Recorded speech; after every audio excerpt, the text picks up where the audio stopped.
अब छूटने की बात रही तो मैंने पहले ही बता दी आपकी कि परिग्रहों में भी फर्क है, कौन कब छूटेगा। क्यों? देखो, स्त्री पुत्र मकान जायदाद सब परिग्रह है, ऐसे ज्ञान आ गया ना। लेकिन अब वो सम्यक दर्शन होते ही सब छूट जाएंगे। चक्रवर्ती हैं, तीर्थंकर हैं, चक्रवर्ती हैं, तो उन्हें तो पहले ही भव से मालूम था ना पक्का। क्यों? तो उनके छूट गए। तो उसका मतलब हम ऐसा माने कि ये वो उन्हें अपना मानते होंगे कि बोलो। ये तो साधारण आदमी की समझ में आता नहीं। जब गुरुदेव श्री फरमाते हैं कि ऐसा रहा और राम रो रहे हैं और लक्ष्मण को कंधे पे रखे हैं और फलाने युद्ध में लड़ाई लड़ रहे हैं, बाहुबली के साथ ऐसा कर रहे हैं भरत चक्रवर्ती, तो भी उनकी दृष्टि में ये मेरा नहीं है, मैं ये नहीं हूं, मैं इसका करता नहीं हूं, भोगता नहीं हूं, ऐसा अकर्ता भाव बना हुआ है। तो एक क्षण भी वो अकर्ता भाव वहां से गया नहीं। राम लक्ष्मण के बारे में ऐसा आता है कि वो सम्यक दृष्टि थे और सम्यक दर्शन उनका कायम रहा और वो 6 महीना मुर्दे को कंधे पर रखे रहे। मैंने मुर्दे को नहीं पहचान पाए कि मर गया कि जिंदा है, मतलब। तो इसका मतलब इतनी मोटी गलती करे तो भी वो सम्यक दर्शन नहीं गया। और डॉक्टर लोग जल्दी जान लेते हैं कि मर गया कि जिंदा है, तो भी सम्यक दृष्टि नहीं होते, उससे मतलब कोई संबंध नहीं है। सुनो, तो वो कहते संबंध कैसे कायम रहा? अपने चरणारी योग वाले से पूछा, चरणारी योग वाले पंडित से पूछा, तो चरणारी योग से पूछा उत्तम जी, तो वो ऐसे रहा कायम कि जब ये सुबह उठते थे तो लक्ष्मण को नहाते थे, पूजा का टाइम हो गया है, फिर ऐसा हो गया है, फिर ऐसा चल तू अभी सो रहा है, अभी तो तू रोज हमेशा तो उठ के टाइम पे पूजा करने जाता था, है अब तू नहीं जाएगा तो मैं भी नहीं जाऊंगा। तो रोजाना सुबह उठ के जिनेंद्र भगवान की पूजन करने का भाव उनको आता था और लक्ष्मण को बार बार कहते थे। लक्ष्मण नहीं जाता था तो उसे छोड़ के नहीं जा सकते थे, तो नहीं गए, तो वो बराबर भगवान की पूजा उनकी बनी रही। चरणानियों कहेगा ऐसे ही प्रथमानी योग वाला अपना अलग कहेगा, कर्णानी योग वाला अपना अलग कहेगा। अध्यात्म में क्या कहता है कि उनका उस समय भी त्रिकाली ध्रुव में अपनापन कायम था और पर ध्रुव में परायापन, उसका कर्तृत्व और उसका भोक्तृत्व उनकी दृष्टि में नहीं था, इसलिए वो सम्यक दर्शन पाए। ख्याल में ना फर्क क्या है? फर्क इतना ही है कि वो कहते हैं कि अभी अब करुणानियों किसी बालों से पूछे इससे कि भाई ये कैसे दो बातें एक साथ निभ जाए, कौन सी? कि ज्ञान प्रत्याख्यान है, ज्ञान के समय उसी समय भी त्याग हो जाए और त्याग उस समय हो भी नहीं, और त्याग बाद में भी हो, तो क्या है? घबराना नहीं, सब है। आगे चौथे से लेकर 14वां गुणस्थान काय के लिए है? इतने गुणस्थान हमने काय के लिए रखे? उसी समय चले गए। सम्यक दर्शन ज्ञान चारित्र एक साथ हो गए ना, और सम्यक दर्शन तो चौथे गुणस्थान में पूरा हो जाता है,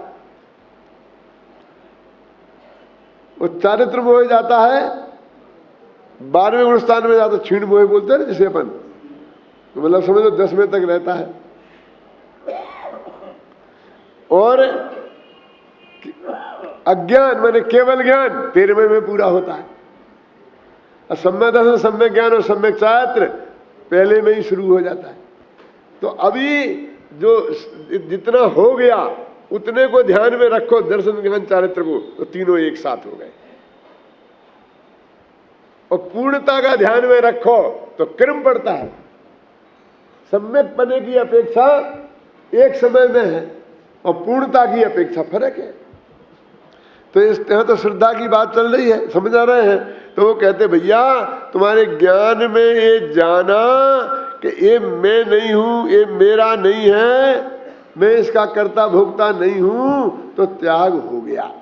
जब ऐसे त्याग का स्वरूप समझाते हैं तो लोग कहते हैं कि हाँ तुम्हारा बहुत अच्छा धर्म है, छोड़ना कुछ नहीं पड़ेगा, एक नया पैसा छोड़ने की जरूरत नहीं है, बस ये जान लिया कि ये मेरा नहीं है, मैं नहीं हूं, बस हो गया त्याग। ये त्यागी हो गया। क्यों? ये जगत को ये त्याग समझ में नहीं आता। आएगा कैसे? एक शास्त्रों में श्रद्धा हो, गुरु के कथन में श्रद्धा हो तो कदाचित आ जाए, वो भी बाही बाही से आएगा, है ना? और नहीं हो तो समझ में आने जैसी बात ही नहीं है। दिया एक नहीं पैसा, और सबसे ऊपर नाम लिखो मेरा त्यागियों में, ऐसे कैसे चले?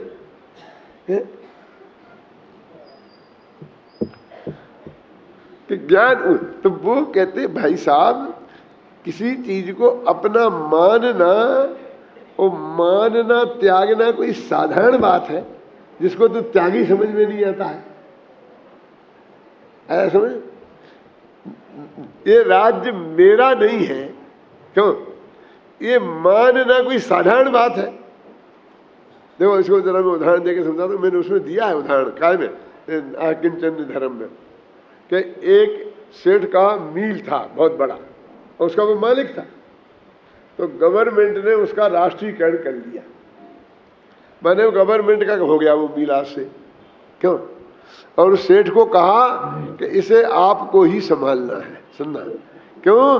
क्या बंद करने के लिए थोड़ी गवर्नमेंट ने लिया है, और वो सेठ कमा रहा है तो सेठ को अनुभव है, क्यों? उस मील को चलाने का पूरा पूरा अनुभव है। तो ऐसे अनुभवी आदमी को निकाल कर क्या करें? कि आपको ही ये चलाना है और इसके बदले में आप बोलो आपको 10 लाख रुपए महीना मिलेगा और ये बंगला इसी में आप रहना। बंगला तो गवर्नमेंट का हो गया, ये सब गाड़ियां गवर्नमेंट की हो गई, लेकिन आपकी आर्डर में ही सब गाड़ियां रहेंगी, सारे ड्राइवर। आप बिल्कुल कल तक जैसा इस मील को संभालते थे अपना समझ के, वैसा ही तुम इसे संभालना। बोलो क्या गया गेंदालाल जी? है? उसे तो बहुत खुशी होनी चाहिए, लेकिन वो बहुत दुखी होता है। क्यों? क्या बात करते हो? एक दिन में मालिक से मैं नौकर बन गया, पर सुख सुविधाओं में कोई कमी नहीं हुई, आज्ञा ऐश्वर्य में कोई कमी नहीं हुई, वैसा ही चलेगी, मालकी चलेगी, सब कुछ होगा सामना जी। लेकिन उसे नहीं लगता कि मैं लुट गया। क्या लुटा है?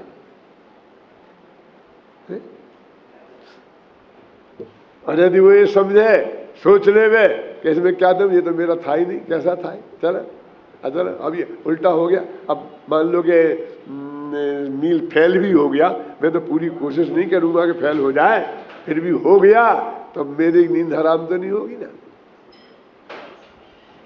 क्यों? सोच सकता है कि नहीं सोच सकता है? लेकिन सोचता है।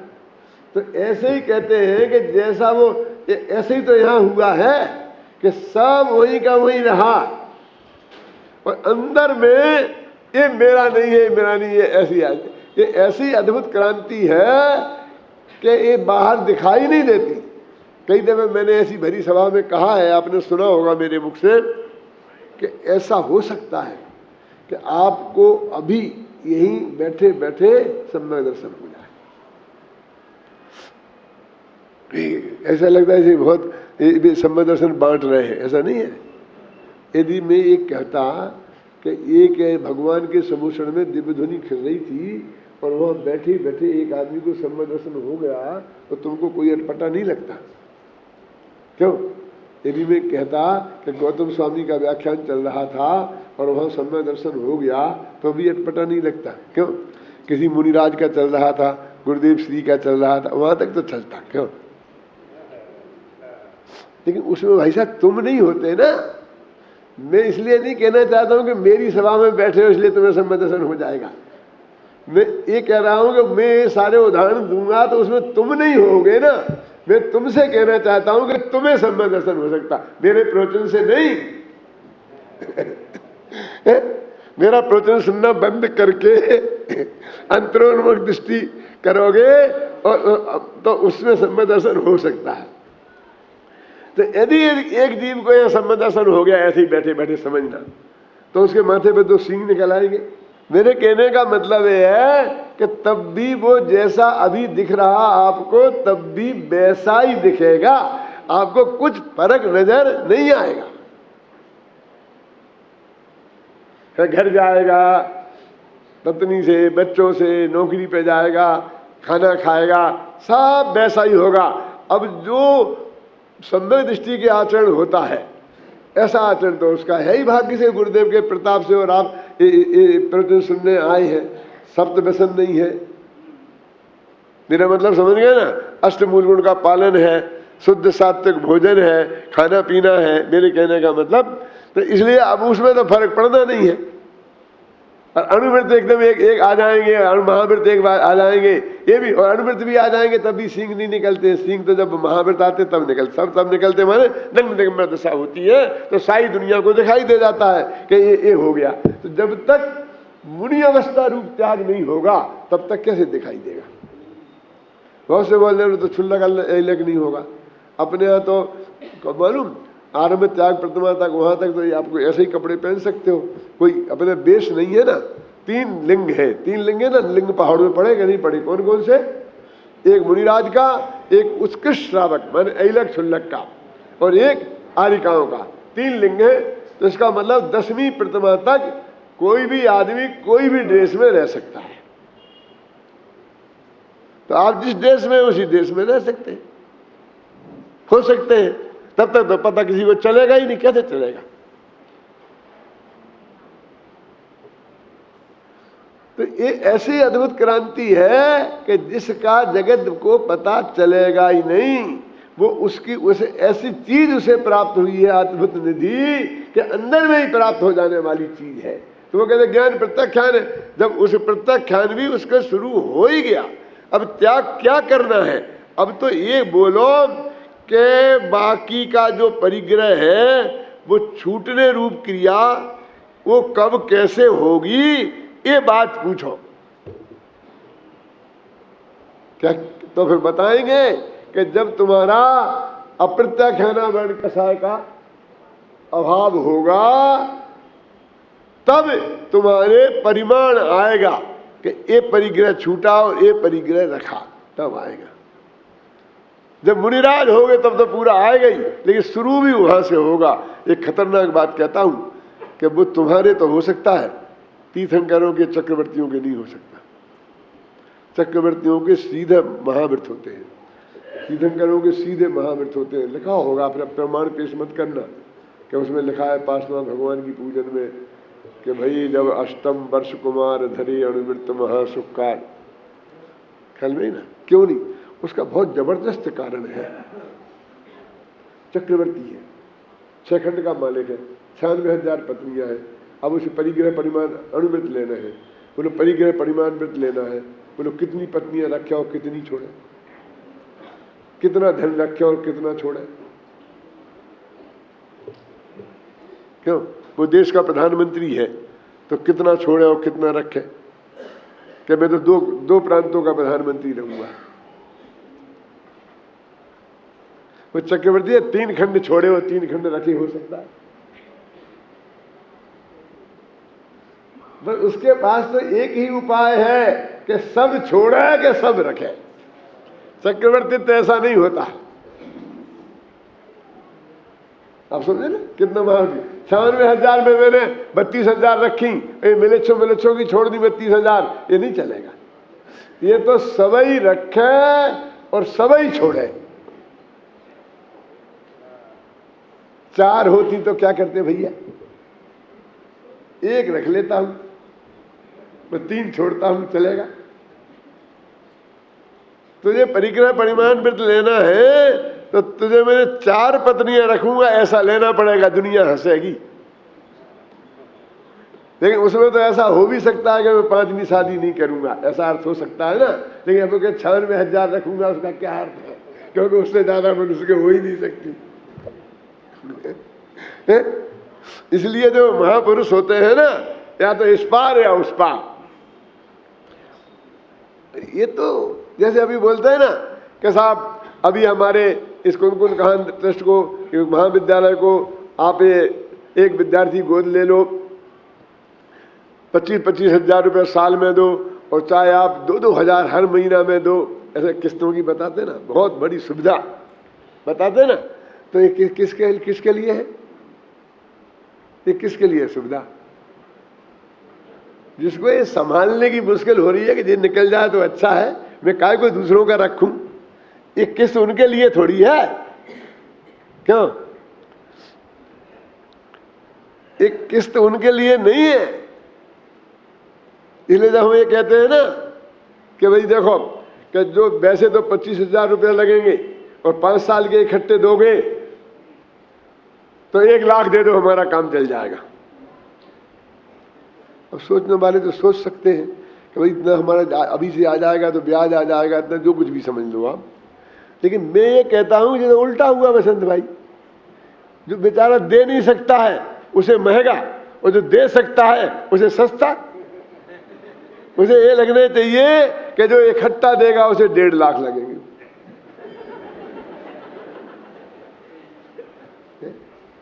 लेकिन बनिया इससे ज्यादा और क्या सोच सकते हैं? इसके लिए तो पंडित होना चाहिए, वो सोच सकता है। उसको सुविधा दे रहे जो एक साथ दे सकता है। सुविधा किसको मिलना चाहिए अजित भाई?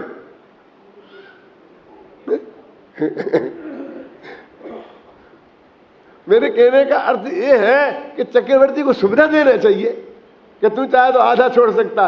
ये अनुवृत्ति तो उन कमजोर लोगों की है कि दान देने का भाव तो ज्यादा है, लेकिन अभी चुकाने की स्थिति नहीं है। हर महीने तनख्वाह आएगी, 25,000 मुझे मिलते हैं तो 1,000 निकाल के मैं दे दूंगा, ये तो उसकी बात है।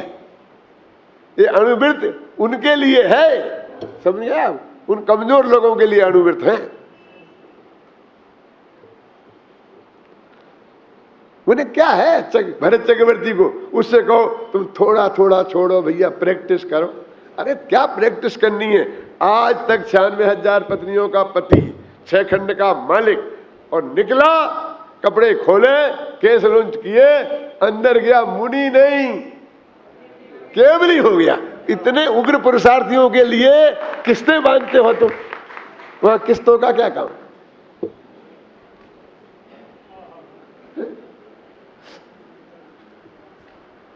कुंद कुंदाचारी का ध्यान तो उस बाकी कौन कितना कब छूटेगा, वो तो चारित्र के हिसाब से, भूमिका के हिसाब से होता रहेगा।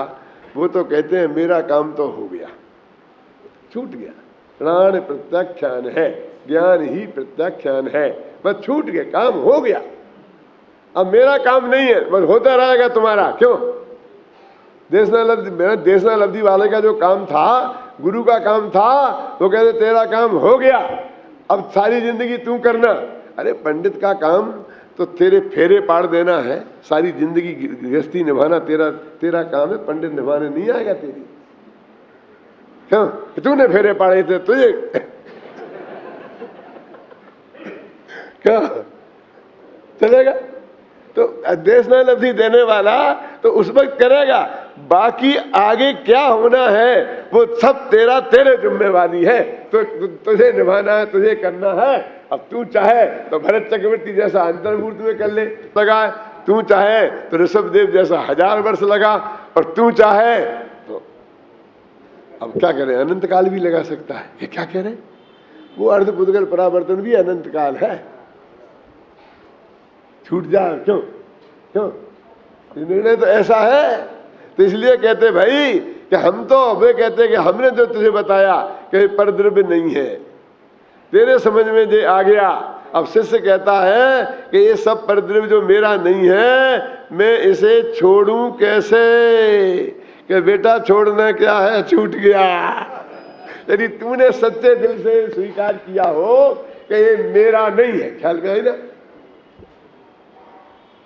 क्या छोड़ना बाकी रह गया बोलिए? ये मेरा नहीं है, तो ये तेरी स्वीकृति में ज्ञान प्रत्याख्यान है, ज्ञान ही प्रत्याख्यान है। ये त्याग धर्म, मैंने जो धर्म के 10 लक्षण में लिखा, तो उसमें मैंने लिखा कि दान और त्याग में क्या फर्क है। तो मैंने कहा त्याग दान की परिभाषा उमा स्वामी से मैंने निकाल के लिखी थी। उसमें क्या स्वस्याति सर्गो दानव है ना, पूरा सूत्र क्या है? अनुग्रहार्थम स्वस्याति सर्गो दानम।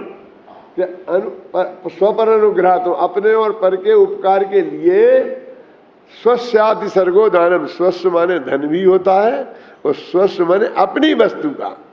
तुम्हारी जेब में से निकाल के किसी को दे देना वो दान नहीं है, वो चोरी है। क्या वो चोरी है, दान नहीं है। स्वस्याति सर्गो दानम, और यानी अपना मानकर ये मेरा है और मैं देता हूं, वहां ये होता है। और कुंद ने क्या लिखा त्याग की परिभाषा में, ये मैंने वहां कोट किया है, सब्बे भावा परित्रिणादूय प्रत्यक्ष, सारे पदार्थ परित्रिणादूय, ये पर है ऐसा जानना ऐसा जानकर त्याग किया जाता है। और दान में स्व जानना जरूरी है। क्या कह रहे, जब दान देने का विकल्प है तो ये मेरा है और मैं दान देता हूं, ख्याल में आई ना। और त्याग में कि ये मेरा नहीं है इसलिए मैं ऐसे छोड़ता हूं, दोनों में अंतर समझ में आया? क्यों? तो ऐसा क्यों कि दान जो है वो व्यवहार धर्म है और त्याग है वो निश्चय धर्म है। तो वो व्यवहार धर्म है तो व्यवहार से वो अपना है, समझ गए ना, वहां व्यवहार नहीं लगेगा। और निश्चय धर्म है त्याग, तो उसमें वो अपना नहीं है, तब तो निश्चय हुआ ना। तो व्यवहार से जो अपना है का मतलब ये है कि सारा पैसा आपका है नहीं, जो आपके पुण्य के उदय से जो आपने रजिस्ट्री कराई है वो मकान आपका है, वो जो आपके पास आपके कब्जे में है समझ लो अभी, वो व्यवहार से आपका है। और बाकी का और लाखों करोड़ों रुपया बैंक में पड़े हुए आपके नहीं है ना, समझ गए ना। तो ये व्यवहार से जो आपके है वो आपके में से देना वो दान है। और निश्चय से भी जो आपके पड़े हैं तिजोरी में बैंक में आपके नाम से पड़े हैं वे भी आपके नहीं है, ऐसा मान कर उसका नाम त्याग है। ख्याल नहीं ना, ये दोनों में अंतर है सबसे बड़ा। दान अपना चीज का दिया जाता है और त्याग जो अपनी नहीं है उसका किया जाता है। दान अच्छी चीज का दिया जाता है और त्याग बुरी चीज का किया जाता है। वही वस्तु है, अब वो अच्छी और बुरी दोनों हो गई, व्यवहार से अच्छी और निश्चय से बुरी है, समझ नहीं ना आपके। देखो त्यागे जाते हैं राग देश, उनका दान नहीं दिया जाता है। मैं थोड़ा क्रोध कसाय का दान आपको दिया ऐसा होता है? त्यागे जाते हैं राग देश और ज्ञान का दिया जाता है दान, त्यागा नहीं जाता है ज्ञान। और रुपया पैसा का दान भी होता है और त्याग भी होता है। आहार का दान भी होता है और त्याग भी होता है। औषधि का दान भी होता है और त्याग भी होता है। लेकिन ज्ञान का दान होता है, त्याग नहीं होता है। राग देश का त्याग होता है, दान नहीं होता है। तो कहते भैया तुमने ये जान लिया, मान लिया कि अब क्या करें, कि अब क्या, अब कुछ बात नहीं है, अब तो बस बात हो गई। देखो एक आदमी ने 10,000 रुपया किसी से लिए थे और वो उसे बेचारा चुका नहीं पाया तो सेठ ने दावा कर दिया। तो मजिस्ट्रेट ने पूछा, क्यों? मजिस्ट्रेट ने पूछा कि भाई तुमने इनसे रुपए लिए थे? तो कि साहब बहुत गरीब आदमी हुए, कि मैं ये नहीं पूछ रहा हूं कि तुम गरीब हो कि अमीर हो, मैं सिर्फ ये पूछ रहा हूं तुमसे कि तुमने इनके पैसे लिए थे कि नहीं लिए थे, ये बताओ। कि साहब मैं कहां से चुकाऊं, 500 रुपये महीने की तनख्वाह मिलती है, 5 बाल बच्चे हैं, मैं नहीं दे सकता। मैं कह रहा हूं अभी मुद्दे की बात है कि लिए थे कि नहीं, न्याय तो इसके आधार पर होगा। तू दे सकता है कि नहीं दे सकता है वो सेकंड क्वेश्चन है। कि तू कहता है, जब बहुत मजिस्ट्रेट ने कहा तो बोला साहब 100 रुपये महीना की किस्त दे दूंगा, ये नहीं कहा कि लिए थे। तब वो कहता है कि तू 100 की देगा कि 50 की देगा कि नहीं देगा, है क्या होगा, ये तो बाद का प्रश्न है। पहले लिए थे कि नहीं ये तो क्या है, तूने लिया ही नहीं तो क्यों देगा? कि साहब भूखो बोले, अरे भाई तू कहता मैं 100 दे दूंगा, लेकिन मैं कहता हूं कि तेरे को जब 500 रुपया मिलते हो, 5 बच्चे हैं, तो 100 भी कैसे देगा? मैं इतना दुष्ट नहीं हूं कि मैं तेरी 100 रुपये महीने की किस्त बांध दूं। क्या समझ में आएगा? किस्त बांधूंगा तो 25 रुपये महीने की बांधूंगा, और नहीं तो सेठ से कहूंगा छोड़ दे। लेकिन तू बता के लिए थे कि नहीं लिए थे? क्यों? कि मेरे को निर्णय कानून के हिसाब से एक करना पड़ेगा कि लिए हो तो डिग्री देनी पड़ेगी, और बाद में छोड़ने में किस्त हो सकती है, श्रद्धा मानने में किस्त नहीं हो सकती। क्यों? तो हम आपसे ये कहते हैं कि ये परिग्रह आपका नहीं है। कैसा आप गरीब आदमी हूं, अब इतने क्यों ना मेरा काम नहीं चलता है, अब एक मकान में तो रहना ही पड़ेगा। अरे भाई तुझे क्या करना पड़ेगा क्या नहीं करना पड़ेगा ये नहीं, इतना निर्णय कर कि ये जो परद्रव्य है ये कोई तेरे नहीं है, ये तुझे निर्णय करना पड़ेगा। सम्य दर्शन करना है तो ये निर्णय करना पड़ेगा। कैसा आप देखो, आप देखते नहीं हो, मैं पैरों से चल नहीं सकता, आंखों से दिखता नहीं है। अब मैं पत्नी को छोड़ दूंगा तो मैं चलूंगा फिरूंगा कैसे? तो इतनी मेरी सेवा करती है, आप कहते हो कि पत्नी मेरी नहीं है, ये मान ली, कैसे मान लूं? कि मैं छोड़ने की नहीं कह रहा हूं, लेकिन मानना तो छोड़ना ही पड़ेगा। तो सम्य दर्शन भी चाहिए और पत्नी भी रखनी है मान्यता में, क्रिया में 96,000 रखना ना, समझ? 96,000 पत्नियां रखेगा तो चलेगा, लेकिन एक पत्नी मेरी है ऐसा मानेगा तो नहीं चलेगा। समझ में आता है कैसा है जैन धर्म?